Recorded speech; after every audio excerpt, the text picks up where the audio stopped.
Hey gang, Sean here from the Commander's Brew. You know us, we're that show where we do a deck tech on a neat commander, find a couple neat ways to do it. We're going to present you one neat move for Galea Kindler of Hope. This is one of the new commanders from the Adventures of Forgotten Realms commander decks. So check it out, listen to this deck, and if you like it, stay tuned for Lost Cards where we'll give you a couple of more angles on it.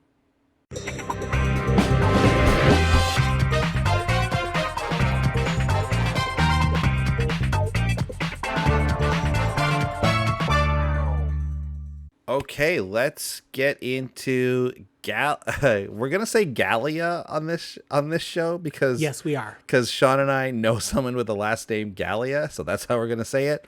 It could well be Galea or Galia or whatever. We're gonna say Galea Kindler of Hope. Let's get into this deck tech. I can't wait. So this is Galia. 1 green, white, blue. This is a 4-mana elf knight that is a 4/4 with vigilance. You may look at the top card of your library at any time, and the reason that's relevant is because you may cast aura and equipment spells from the top of your library, and when you cast an equipment spell this way, it gains, when this equipment enters the battlefield, attach it to target creature you control. So it's Bant. We get bonuses on auras and equipment. That bonuses we're able to cast them from the top of our library. So this is tricky. This is a tricky one. We went into the Discord and I was like, I know we're doing Galia. There's lots of potential here, but there's a trap here. And I think the equipment is a bit of a trap in the sense of you were like, oh, great. I can put in all this equipment that has like equip 6, equip 8, equip 10, and then I'll be able to equip it for free. And it's obviously balanced in such a way where like it's hard to equip. That's great. The hoops, just remember, you have to jump through a ton of hoops. It has to be on the top of your deck when you're ready to cast it, and you have to have Galia in play.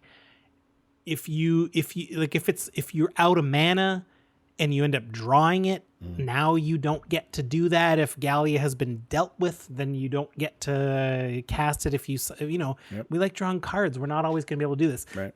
Too many hoops, so we didn't go that way. Then we're like, okay, so what about auras? Cool. Lots of cool auras. There's lots of auras that like take down creatures.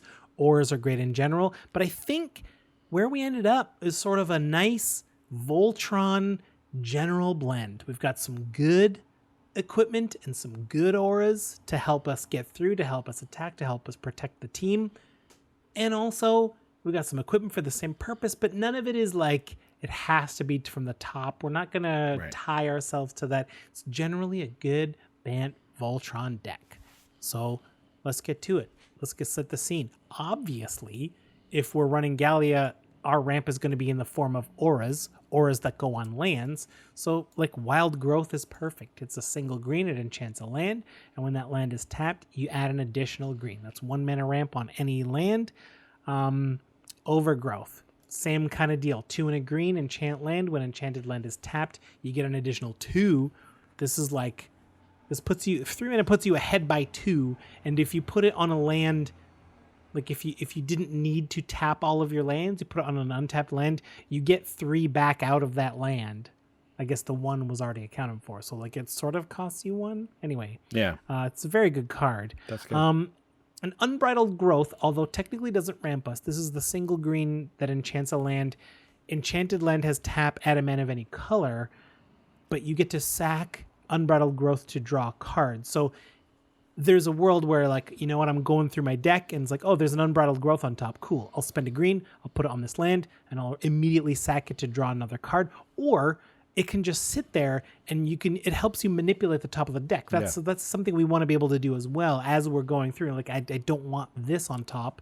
Well, let's see what Unbridled Growth has to say about it. Boom, something else on top. It's a very nice card. Cool. I mean, speaking of things on top of the deck, right? Important to be able to manipulate that in a deck like this. Important to be able to refresh that top of the deck. And one of the easiest and sort of best ways to include that type of effect is through lands and, shuffle effects, obviously. Stuff like your Evolving Wilds, your Terramorphic Expanse, your Bant Panorama right here. It taps for a colorless. You pay 1 and tap it. You sack Panorama, search your library for a basic Forest Plains or Island card, put them on tap. It's just another way to get that like Evolving Wilds type of card in there, except this does just tap. A lot of times you'll find, you draw this later, obviously we just play it at, never even sacrifice these lands. But we got that option for when we want to manipulate the top of the deck. Same thing goes for Ash Barrens, except that this one taps for colorless and it has basic land cycling. So we can just search through the deck, grab a basic land to our hand for the cost of 1. And then, yeah, we've got a fresh card on top there. Love that. Yeah, so all of these vegetables, these don't really cost a lot of deck equity, and we've got a lot of bonus ways. This is just some pretty good value so far. So let's just kind of get into the neat moves. Working on a Neat moves. We're just going to take a second to handle a little bit of business. And the main point is, thanks for watching. If you want to see more of our comedic takes and offbeat decks, consider subscribing to our channel and hitting that bell to make sure you don't miss anything. And if you're loving our stuff and want to support further, the best way is to head over to patreon.com/commandersbrew. Find out how our generous patrons keep our show growing and how you can get in on the brewing action too through our Discord. Or, if you'd rather, just hang out and play some games with like-minded Commander players. Now, let's get back to those neat moves. We're Voltroning up, but we're not only Voltroning with Galia. Anyone can be our MVP attacker, our running back, the person we send into the end zone. Geist of St. Traft is so great because of the built-in hexproof. This is 1 white-blue for a 2/2 Spirit Cleric. It's got hexproof, and whenever it attacks, you also create a 4/4 white angel creature token, flying, tapped and attacking. That token gets exiled at the end of combat, but that's just a bonus anyway. The Geist is probably going to get through because, you know, all those auras. We'll get to them in a second, but we're going to be suiting people up so that they become pretty good attackers. Nice. Another one, Predator Ooze. This is a triple green, but most of our enchantment ramp gives us more green anyway. We can build the deck to be heavier green. Predator Ooze being a green indestructible 1/1 isn't that hard with modern mana bases. Whenever it attacks, put a +1/+1 counter on it. Great. And whenever a creature dealt damage by this dies, put another +1/+1 counter on it. So you sort of have to chump it eventually. Mm-hmm. But if you do, it still gets bigger. Yeah, it gets even like bigger faster, right? Yeah. And it's indestructible, so you got to deal with it eventually. And one more that I'll mention is Daxos of Meletis, 1 white-blue legendary human soldier, 2/2. Can't be blocked by big creatures. Can't be blocked by creatures with power 3 or greater. Only little things can. And we're planning on making Daxos bigger anyway, if Daxos is our chosen combatant. So you sort of is like chump-only territory. Right. And whenever Daxos deals damage to a player, exile the top card of the library. You gain life equal to the mana value, and until end of turn, you can cast it, spending mana of whatever color you want. Any color. Great thing about those auras is that some of them let you make mana of any color. Mm-hmm. This one actually does that too. I forgot that Daxos did that. I thought he was one of the weird ones that didn't let you do that. No, Daxos is one of the good ones. What about a few more auras? Some other types here. Some of the best ones to include in a deck like this. Haven't talked about these. I'll tell you what, I feel like we haven't built an aura-based Voltron deck in a really long time, because it feels like it's been forever since we talked about the Umbras. Snake Umbra, 2 and a green. It's an aura. Gets +1/+1, and says whenever this creature deals damage to an opponent, you may draw a card. And then all of these Umbras will have totem armor, which means that if an enchanted creature would be destroyed, instead remove all the damage from it and destroy this aura. So this aura dies in the place of your creature. Eel Umbra, another good one. 1 and a blue. This one has flash. The enchanted creature gets +1/+1, and it's got totem armor. And we also have Umbra Mystic, which is a creature. It's a 2/2 for a 2 and a white. It says auras attached to permanents you control have totem armor. So now they all have totem armor. Yeah. What a way to go. So now everything you're attaching, as long as it's an aura, has totem armor.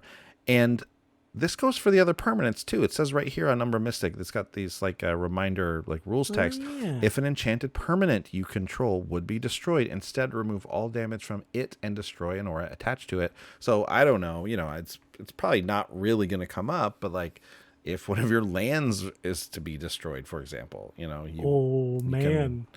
don't have to destroy the land. I mean, it's pretty minor, but Umbra Mystic is a very good card in this deck for sure. I mean, I hadn't thought of that, but the idea of making a deck where you enchant up all your lands, land an Umbra Mystic, and then Armageddon, it seems pretty mean. That's pretty good.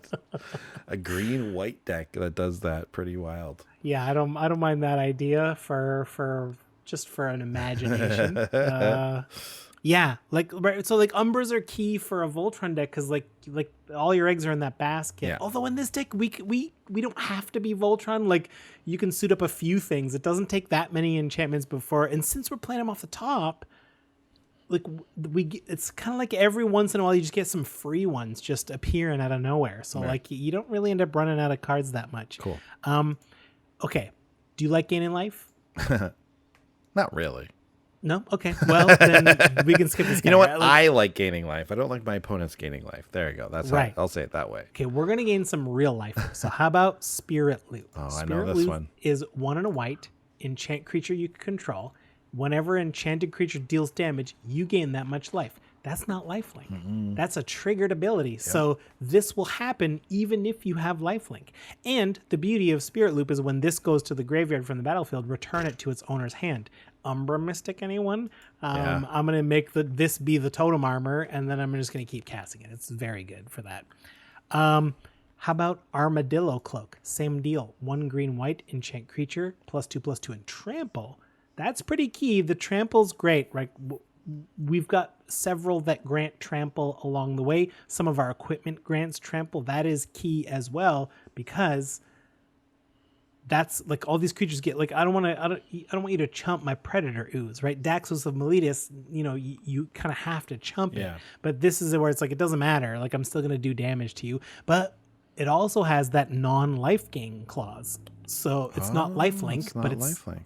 So Spirit Loop plus this. Yeah. Maybe you got a lifelink creature. You can get triple life off of something. That's wild. if it's right. And just a little friendly reminder, our commander has vigilance. So right. Galia is great to suit up anyway because Galia will also be back on blocks. Right on. Yeah. It's a 4/4 too. So it's like a sizable creature to start off here. Yeah. Next, this one. So what you mentioned equipment, right? You said we're not going to be going for that high value, high equip cost type thing, but just some ones that make sense for the deck and are effective. Seems like Helm of the Gods is a good choice for that. 1 mana for the equipment. That to equip it only costs 1, but it says equip creature gets +1/+1 for each enchantment you control. Yes, the Enchantress's equipment. Here it is. Helm of the Gods works very, very well. Obviously going to be giving a huge boost to whatever it lands on. And then we also have Nettle Cyst with just an absolutely terrible name. Nettle Cyst. Imagine someone told you had a nettle cyst. You had to be like, oh, it's God. Gross. It's very gross. What's that mean? It has hooks or barbs or something? Maces. Terrible. 3 mana for the artifact. It's an equipment. It's a living weapon. Ooh. I'm sorry. Sorry. You do have a nettle cyst. It is a living weapon. It's living. Equipped creature gets +1/+1 for each artifact and or enchantment you control, and its equip cost is 2. So getting a little bit more of the value there from the equip cost. But yes, this is just going to be massive. This counts everything we're doing. Yeah, and it starts as a creature too. So like you just play this out, and it is its own thing. Galia's ability says attach it to target creature you control. So we would have to choose the germ that it made. Yeah. Wait. You can do when that. it enters the battlefield. You can stack those triggers, I would imagine, yeah? But if you do, though, would you not have to pick the target creature you control? And while you're putting it on the stack, the germ is not an available target. So then you'll make it, and then it'll jump off the germ to whoever you targeted, and then that germ dies. Maybe not, because this says create a 0/0 black germ, then attach this to it. So Right? if you do the other one first, it comes back to the germ. Yeah, it comes back to the germ, and because Okay, it's all okay. one thing, the germ never has the game never checks in Yes. between those two things Yes. happening. So there you go. We just figured out. Sorry, sir. I just figured out your nettle cyst. Gross. I've been thinking about your nettle cyst. Yeah. No, this is a cool card. I like this. I remember seeing this when it first came out. This is from Modern Horizons 2, right? Yeah. Yeah. Yeah, And MH2. didn't really ring with me because I wasn't paying attention to auras and equipment. But in that deck, this is really cool. Yeah. I mean, it's one of many types. We've got a nice mix. That's what I like about this It's deck so far. It's a yeah. nice mix. It is a nice mix, and finding these cards that bring the mix together is really cool. We got one more little package of cards here. That's the Rune package, made famous or brought into existence from Kaldheim. So starting with Runed Crown, that's the 3-mana artifact equipment. When it enters the battlefield, you may search your library, hand, and or graveyard for a rune card. That's very useful. We can go to the graveyard too if we wanted to. You attach it to the Runed Crown. Equipped creature gets +1/+1 in addition to whatever runes are on it. And it equips for 2 or for free if Galia's round when you cast it from the top. Runeforge Champion helps us get the runes as well. This is 2 and a white for a creature. It's a dwarf warrior, 2/3. And when it enters, search up for a rune in the library or the graveyard. We get to go to the graveyard as well again. It goes into our hand this time, but we're allowed to play those runes out for a single generic instead of whatever they normally cast. And just an example, I'll give you Rune of Might. It's the trample one. The blue one is flying and the white one is lifelink. All three of these are excellent in a Voltron deck while we're suiting people up. You kind of wait until you're just like, what one don't I need right now? It's like, well, if they've already got trample, so they don't have lifelink. I probably don't need flying, so I'm going to go with the lifelink one. That's the very nice part about these rune type of things. Yeah, this one, they all draw a card when they come in, so they can trip. This one gives you trample, and they all give you +1/+1. They're a nice little Voltron package. I really like it in this deck. They work as auras. They work as equipment. Like the equipment part of it works. Galia loves the runes. Just loves them. Especially if you've got something that, cares about, like, for the number of equipment the number of auras you have. There's a couple different, like, the masks that do that where they get buffed from even more auras. So you're getting, your buff, you're getting the buff from this, you're getting the buff from that type of effect, and you're getting the buff from the, for example, like stuff like Nettle Cyst and Helm of the Gods too. So there's like this triple action buffing going on, and it's really great. Yeah, so I mean, in general, it's a pretty simple deck. So we've kind of burnt through the neat moves. We're not pulling any fancy tricks. We're just getting some good value with good equipment and auras. I haven't gone into, we're of course running some auras to protect creatures, Swiftfoot boots, that kind of thing would be a great add. I don't think my list has them, but like give our creatures hexproof and equipment or aura form.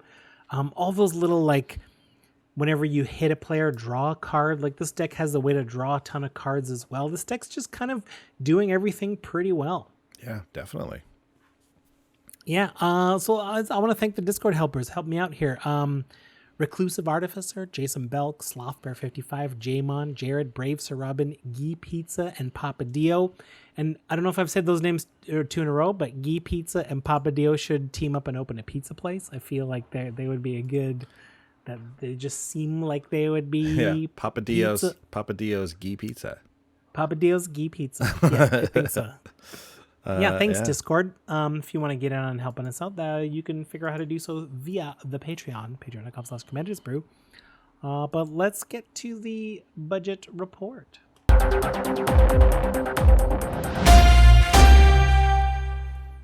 All right, so where did we land with this deck?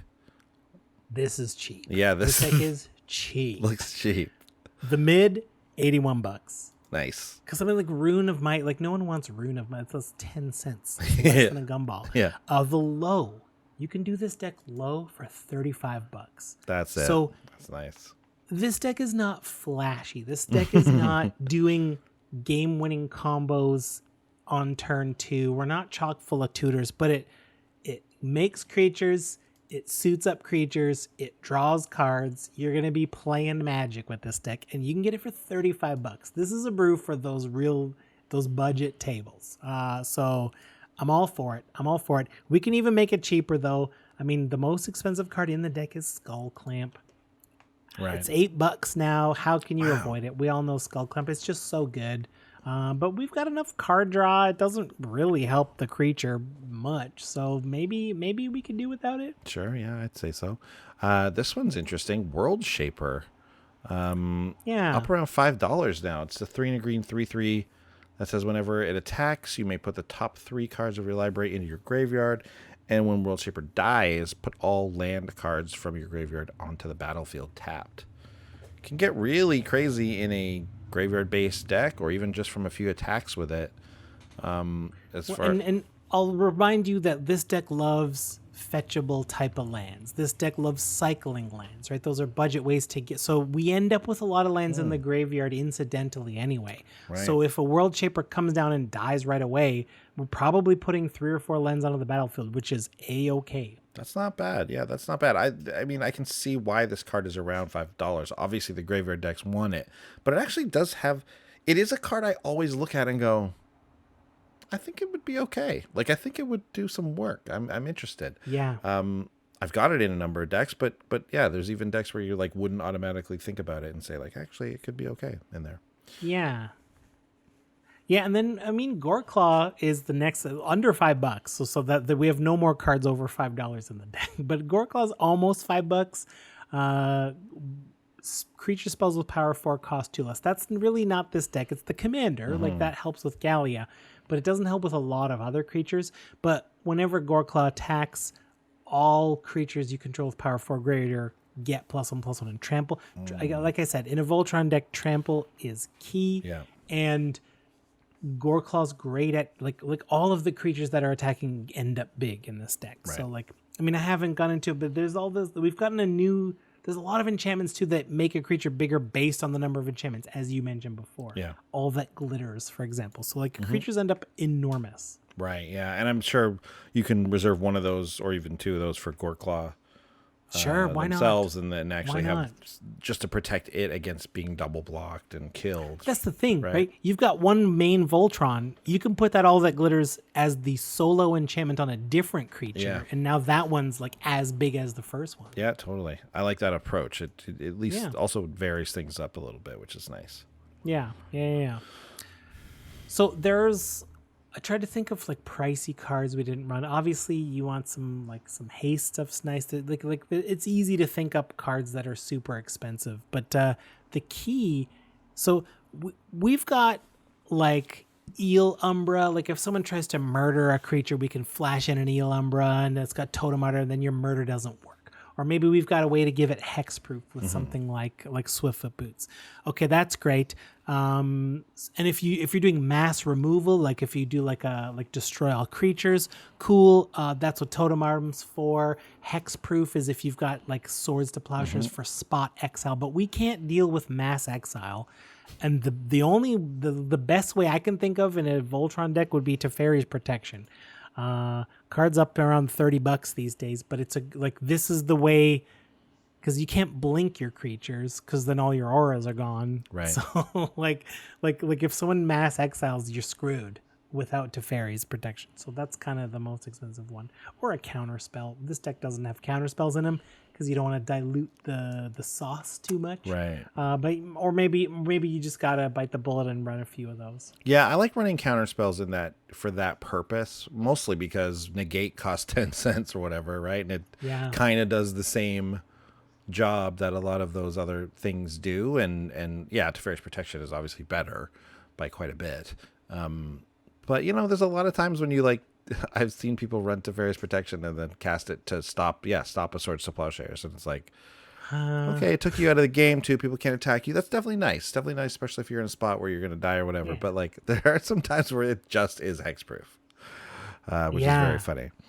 Well, and then I've never seen this, but I imagine in situations like that, you're like, I'm going to phase out and like my stuff won't phase in. So like I've got a creature that should be triggering to give me stuff, but that's not happening. Yeah, so. that's true. Yeah, it's true. There can be a downside, no question about it. But Yeah. definitely a good card you'd want to include. But hey, sometimes the negate gets the job done too, right? It's true. It's true.